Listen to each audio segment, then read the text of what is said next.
Bonjour, bienvenue aux personnes du signe du cancer pour cette lecture intuitive du mois de novembre 2018. J'espère que vous allez tous très très bien, que vous avez passé un joli mois d'octobre. Je vous rappelle simplement que ces lectures sont générales par nature, ce qui veut donc dire que vous ne prenez que ce qui vous parle et vous laissez de côté ce qui ne vous correspond pas. D'accord? Ne forcez pas les choses à entrer dans votre vie. Alors, voyons voir. Ce mois de novembre, de quoi nous parle-t-il? De quoi nous parle-t-il? Allons voir. Là, pas comme ça. Alors, ici, on a les amoureux. Bien. Ça commence bien. On a la 7 de coupe. C'est celui-ci, ouais. On a la 4 de bâton.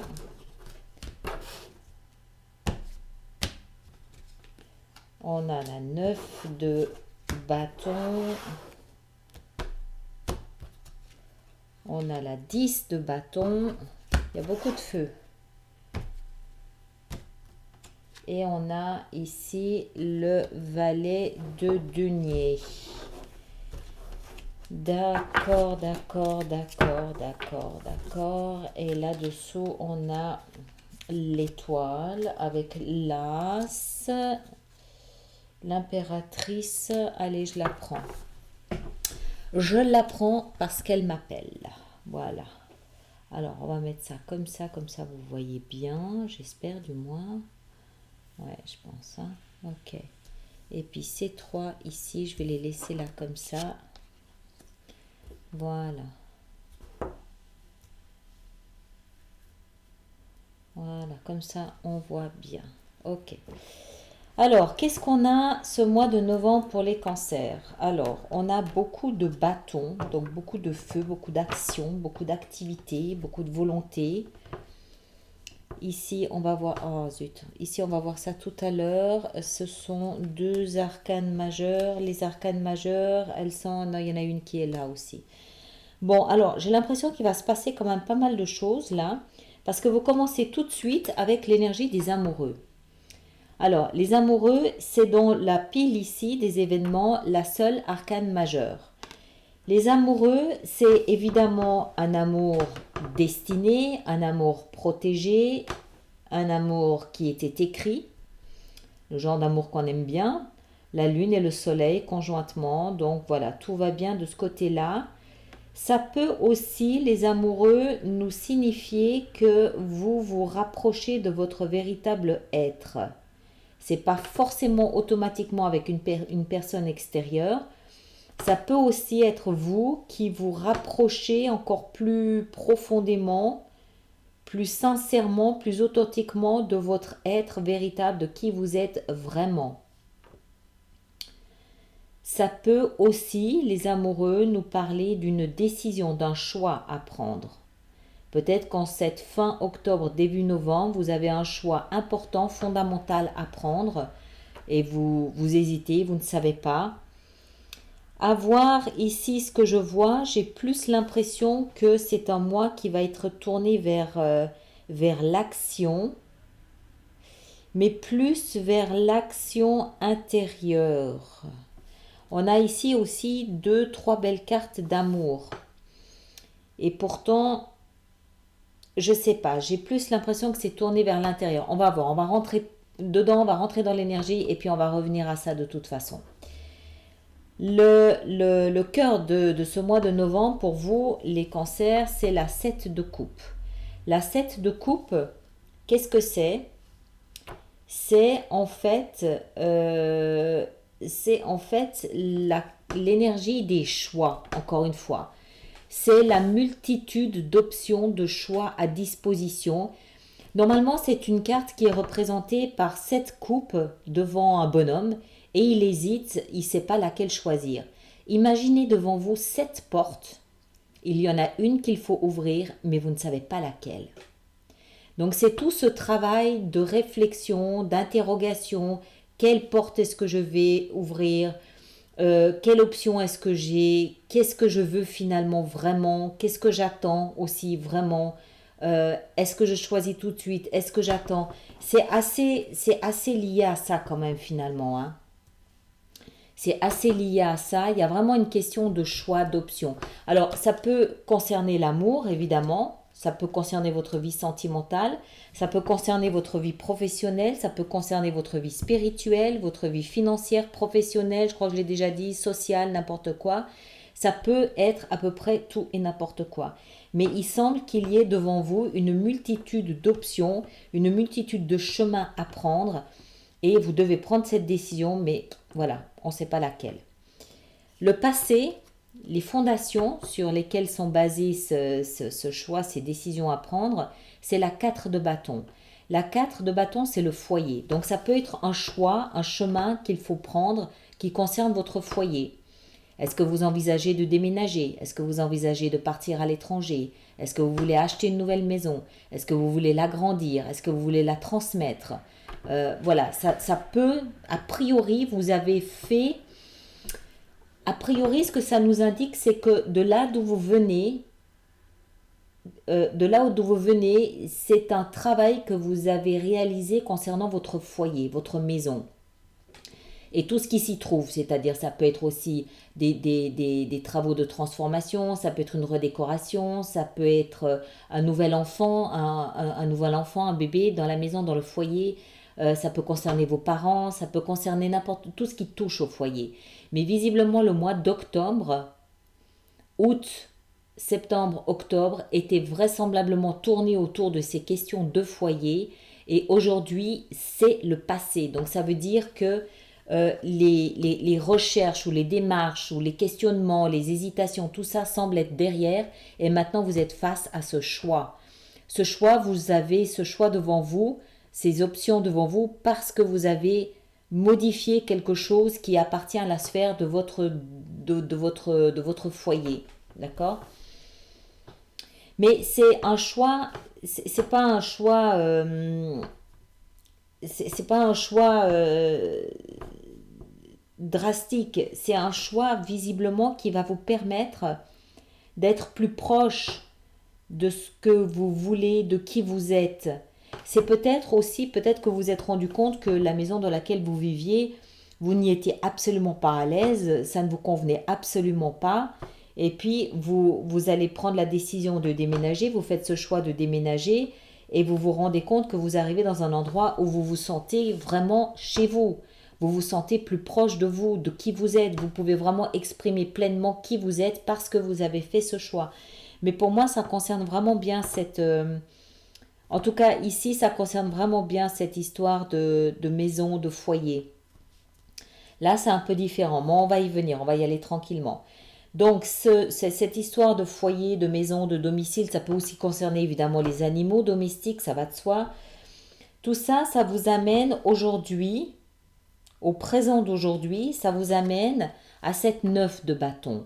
Cette 9 de bâton, c'est une énergie qui vous invite à mettre une espèce de ceinture de protection autour de vous. Alors, pourquoi? Peut-être parce que vous êtes occupé par vos histoires de foyer, peut-être aussi et surtout parce que vous avez des décisions à prendre et que vous ne voulez pas être influencé, peut-être aussi parce que vous savez que les décisions que vous allez prendre ne vont pas plaire à tout le monde. Toujours est-il que c'est une décision, c'est un choix qui doit venir de vous et de vous seul. Et le meilleur moyen d'être sûr et certain que c'est un choix qui ne vient que de vous, c'est peut-être de ne pas trop parler de ce sujet, c'est peut-être aussi de vous isoler un petit peu pour réfléchir, pour analyser, pour ressentir la véritable direction à prendre. La 9, c'est un petit peu, je mets un cordon autour de moi, je protège un peu ma zone intime, ma zone privée, ma zone personnelle, parce que j'ai besoin de m'isoler un petit peu du reste du monde. Ça ne veut pas dire que vous n'allez pas bien, ça ne veut pas dire qu'il y a un problème, ça veut juste dire que vous avez peut-être besoin d'un peu d'espace, d'un peu d'espace privé pour pouvoir choisir, pour pouvoir faire ce choix et prendre cette décision. D'accord? Rien de grave, c'est juste, voilà, je ne veux pas être influencée, et j'ai besoin d'être sûr que le choix que je vais faire, cette décision que je vais prendre, c'est vraiment quelque chose qui me correspond. Il semble essentiel avec les amoureux juste au-dessus, il semble essentiel de vous écouter. La carte des amoureux, euh, c'est aussi, c'est aussi par essence l'authenticité, la pureté. C'est pour ça qu'on aime bien aussi, en tout cas moi j'aime bien aussi quand je vois cette carte, j'aime bien aussi prendre en considération vraiment l'aspect personnel, le retour à soi. Parce que quand on est amoureux, on est, on se montre dans sa plus grande vulnérabilité. On se montre sincère, authentique, nu. On est nu. Généralement, de toute façon, dans les autres cartes, les deux personnages sont nus. On est nu. Quand on est nu, on est vulnérable. Mais on ne peut pas mentir à l'autre. L'autre nous voit dans notre nudité. Donc il sait très exactement qui on est. Il sait très exactement comment on est. Et en fait, quand on est sincère avec soi-même, c'est cette même approche. C'est on se regarde sans lunettes roses, on se regarde sans verre grossissant, sans verre déformateur ou déformant, pardon, je ne sais plus parler. On se regarde tel qu'on est véritablement. Et en mettant cette ceinture de protection autour de soi, c'est un peu comme si on avait ce besoin de retourner à qui on était, de retourner à notre essence essentielle, à notre identité, pour véritablement savoir quel chemin on veut prendre. Et il semble que ça a un lien avec le foyer. Le foyer, la maison, ceux qui vivent, voilà. Le futur est fait de la 10 de bâton. La 10 de bâton, c'est l'énergie de celui qui porte des fardeaux sur lui. C'est l'énergie de celui qui porte des problèmes qui ne lui appartiennent pas ou plus. Et c'est une énergie qui nous invite à poser ce fardeau, à ne plus porter tout ce poids sur nos épaules. Alors, c'est probablement quelque chose qui a à voir avec le foyer ou les personnes du foyer. Peut-être que vous portez tous les problèmes de chacun des membres du foyer sur vos épaules, auquel cas, voilà, on vous recommande de poser ce fardeau. Peut-être aussi que le fait de devoir choisir soi-même où on veut aller, de s'isoler pour être au plus proche de sa vérité, permet de se rendre compte qu'on porte des choses inutilement ou qu'on n'a pas à porter ou que ça sert juste à rien de porter ça, tout simplement. Mais c'est la conséquence en fait de cette prise de décision, de ce choix ici qu'on fait dans l'intimité. Parce que ça, c'est vraiment une grande intimité. D'accord? Ça peut aussi être un choix, une décision qu'on doit prendre en couple. D'accord? C'est possible puisque ça concerne le foyer. Donc ça n'exclut pas le partenaire dans la décision.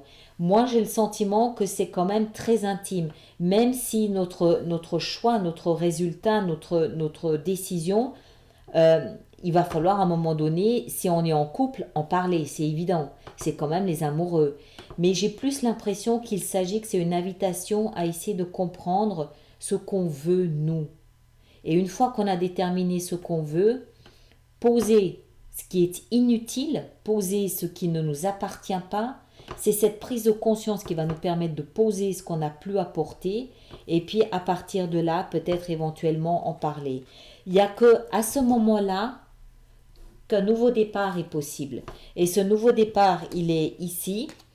Ça, c'est le conseil qui est donné, c'est le valet de denier. Le valet de denier, c'est un nouveau début. C'est un début concret, réel. C'est un nouveau début qui peut signifier, par exemple, si on a décidé de vendre sa maison, voilà, on met une annonce, on met une première annonce, on fait une première visite. Si on a décidé que finalement dans le foyer on portait quelque chose qui ne nous appartient pas, on le pose et on en parle, on fait une réunion de famille, on discute. D'accord? C'est le nouveau début concret, tangible, réel, petit à petit, mais c'est un tout nouveau début. Pour moi, l'énergie centrale là-dedans, c'est peut-être ça ici. C'est peut-être un véritable retour à soi, un retour sur qui on est, ce qu'on veut, ce qu'on ne veut pas. C'est un travail qui se fait dans l'intimité, Ce qui ne veut pas dire qu'on va être seul, loin de là, mais il y a une recherche d'identité.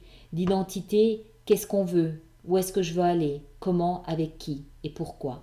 Et partant de là, on pose qu'on porte de trop et on commence notre nouveau départ. L'énergie autour de soi, elle est très encourageante pour ça. Parce que d'abord, on a l'étoile. L'étoile, c'est cette étoile dans le ciel, cette étoile dans le firmament. Moi, j'aime bien de temps en temps, quand je vois des étoiles comme ça, me dire, il y a une étoile pour chacun d'entre nous. Une seule qui est là, qui nous observe, qui nous guide, qui nous réchauffe, qui nous encourage, qui nous aime et qui brille uniquement pour nous. J'aime faire ça. Et c'est un peu, pour moi, l'énergie de cette carte de l'étoile. Vous avez un rêve, vous avez une pensée, vous avez un objectif, vous avez un désir. Il est là, ce désir. Ne le perdez pas de vue. Vous êtes guidé, vous êtes soutenu. Votre étoile illumine le chemin pour vous. En vous retirant ici à l'intérieur, en plus, regardez, cette petite réunion autour du feu, on peut juste imaginer l'étoile au-dessus de la tête de ce personnage qui parle, qui le guide. Vous êtes guidé, d'accord? Donc ne laissez pas tomber vos rêves. Prenez ce temps ici, le moment ici qu'il faut pour vraiment faire cette introspection. Une étoile vous guide, vous aide. Ensuite, on a l'impératrice. L'impératrice, c'est L'impératrice, c'est le principe féminin par excellence. C'est la terre, c'est celle qui va protéger, nourrir, couver un projet, une graine, une idée, une étoile. D'accord? Jusqu'à ce que cette graine soit suffisamment solide, suffisamment forte, solide pour éclore et tenir toute seule debout. L'impératrice, c'est aussi une énergie de fertilité, c'est une énergie d'amour, c'est une énergie de plénitude, d'accomplissement. Pour moi, ça va vraiment dans le même sens que l'étoile. C'est le même type d'énergie. Il y a quelque chose ici qui doit naître. Il y a quelque chose qui doit naître de cette recherche intérieure. En d'autres termes, avec d'autres énergies, ici, je parlerai même de guérison. Mais comme on a la 4 de bâton, pour moi, ça concerne votre foyer. Alors, il peut peut-être y avoir quelqu'un de malade dans votre foyer, c'est possible. Mais pour moi, c'est plus vous, c'est plus... Il y a des choix à faire. Il y a un choix à faire. D'accord? Au niveau de votre foyer. Et la clé, elle est dans cet isolement. Elle est dans cette recherche à l'intérieur de soi. Et vous êtes aidé. Vous avez l'étoile et vous avez l'impératrice qui vous protège. Et finalement, on a quoi? On a l'as de cœur. L'as de cœur. Alors, il peut encore une fois nous parler d'amour. C'est possible. Est-ce que ça peut concerner... Oui, ça peut concerner l'amour au foyer, bien sûr. Ça peut concerner ça. Mais pour moi, encore une fois,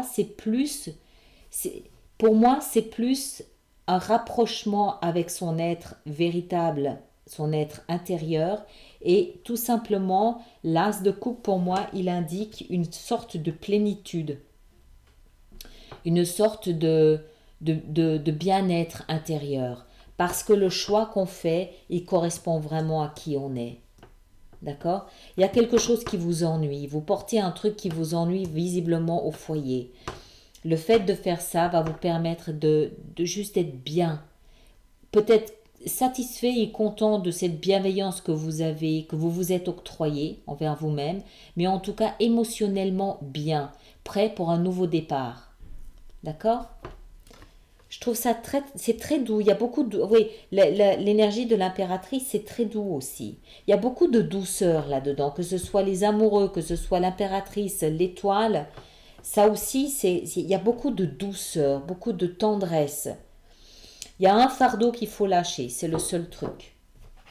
Mais en même temps, ça n'a pas l'air d'être le plus gros problème. Le plus gros truc pour moi, c'est vraiment s'octroyer cet espace dans lequel on peut se retrouver, se reconnecter avec qui on est. Et ça, c'est une conséquence. Pour moi, c'est une conséquence de ça. D'accord? Alors, on va voir comment on peut étendre ça pour Vimeo. Alors, Ceux qui ne souhaitent pas me rejoindre sur Vimeo, merci d'avoir été avec moi jusque-là. Merci d'être sur ma chaîne YouTube. Merci de commenter, de vous abonner si ce n'est pas déjà fait. Et puis, on se retrouve à la fin du mois d'octobre pour les lectures sentimentales. Et pour ceux qui me rejoignent sur Vimeo, je dois vous dire que je suis consciente que certaines personnes me suivent vraiment tous les mois.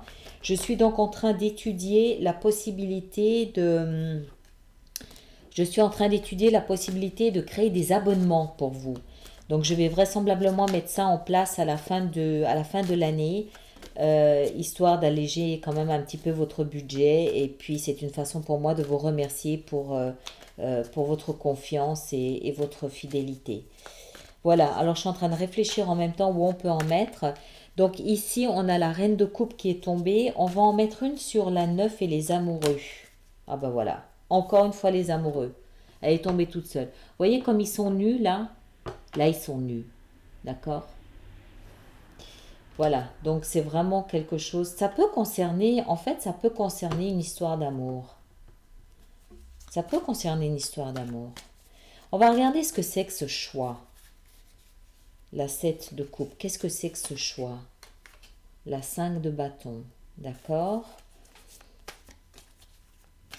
D'accord, c'est un choix qui ne va pas se faire tout seul. On va mettre maintenant la 10 de bâton, le monde. Waouh!